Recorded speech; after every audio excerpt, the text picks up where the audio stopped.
আজকে আমি ইফতারে বাসার সবার জন্য কি কি রান্না করলাম সবকিছুই কিন্তু আজকে আমার পুরো ভিডিওর মাধ্যমে অবশ্যই তোমাদের সাথে পুরো ভিডিওটা কিন্তু শেয়ার করব। এন্ড হ্যালো, আসসালামু আলাইকুম, this is Rumi and welcome to Rumi lifestyle. প্রথম রোজার দিনে ইফতারের সময় কিন্তু ভাজা পোড়া খেয়ে সবার অবস্থা কিন্তু পুরাই খারাপ। এর জন্য কিন্তু কেউ আর আজকে ভাজা পোড়া খাবে না, তাই আমি বাসার সবার জন্য কিন্তু আজকে মুরগি দিয়ে বিরিয়ানি রান্না করব। আমাদের বাসার সবাই কিন্তু মুরগির বিরিয়ানি, গরুর তেহারি এইসব খাবারগুলি কিন্তু খেতে অনেক বেশি পছন্দ করে। রোজার মাসে কিন্তু আমাদের বাসায় ভাজা পোড়া কিন্তু বেশি একটা খাওয়াই হয় না। আমাদের বাসায় কিন্তু ইফতারের সময় এক এক দিন এক এক আইটেমের খাবার বানানো হয়। প্রতিদিন ইফতারে ভাজা পোড়া কেউ আর খেতে চায় না, এর জন্য কিন্তু এক এক দিনে এক এক আইটেমের খাবার বানাতে হয়।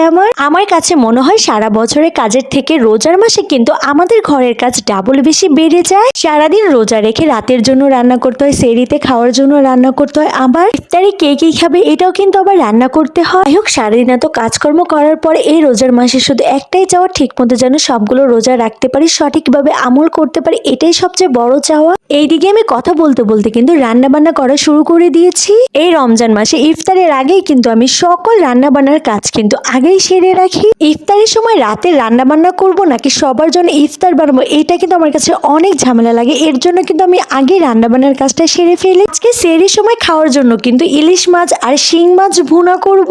এত অল্প অল্প করে তরকারি রান্না করার পরেও কিন্তু দেখা যায় পরের দিন একটু একটু করে কিন্তু অনেকগুলো তরকারি বাসি হয়ে আছে। আসলে রোজা রাখলে কিন্তু আগের মতো তেমন একটা বেশি খাওয়াই হয় না। এইদিকে আমার মেয়ে ঘরে খুঁজে না পেয়ে কিন্তু রান্নাঘরে চলে আসছে দেখতে আজকে আমি ইফতারের জন্য কি রান্না করব। যেহেতু ইফতারের সময় কিন্তু প্রায় হয়ে গিয়েছে, এখন আমি কিন্তু বিরিয়ানিটা রান্না করা শুরু করে দিয়েছি। আমার বিয়ের পরে এমন একটা সময় ছিল, আগে আমি কিছুই রান্না করতে পারতাম না। পোলাও বা বিরিয়ানি রান্না করতে গেলে এত বেশি পানি দিতাম, পরে দেখি অনেক বেশি পানি দেওয়ার কারণে পোলাও নরম হয়ে কিন্তু পুরো ডাল খিচুড়ির মতো হয়ে গিয়েছে, যেটা পরে কিন্তু আর খাওয়াই যাচ্ছিল না। আসলে সময়ের সাথে সাথে কিন্তু একটা মেয়ে সবকিছু শিখে সুন্দর মতো করে কিন্তু সংসারটা সামলিয়ে রাখে। এইদিকে আমার পোলাও রান্না কিন্তু প্রায় হয়ে গিয়েছে। মুরগির মাংস কিন্তু আমি অনেকক্ষণ ধরে পোলাওর উপরে দম দিয়ে রেখেছিলাম। পোলাওর সাথে মুরগির মাংস ভালো মতো মিক্স করার পরে কিন্তু উপরে আমি ঘি আর কেওড়া জল দিয়ে দিয়েছি। বিরিয়ানিতে কেওড়া জল দিলে কিন্তু শাহী বিরিয়ানির একটা ফ্লেভার আসে। এদিকে আমার মা প্রতি বছরে রমজান মাসে কিন্তু চাল ভাজার একটা শরবত বানিয়ে থাকে। আমার কাছে কিন্তু রমজান মাসে এই চাল ভাজার শরবতটা খেতে কিন্তু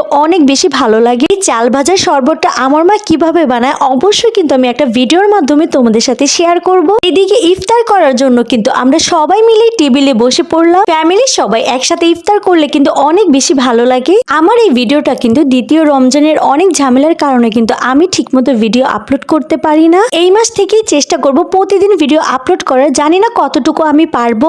যাই হোক, অনেক কথাই বলে ফেলেছি। আজকে কিন্তু ভিডিওটা এই পর্যন্তই শেষ। Thanks for watching. আল্লাহ হাফেজ, বাই বাই।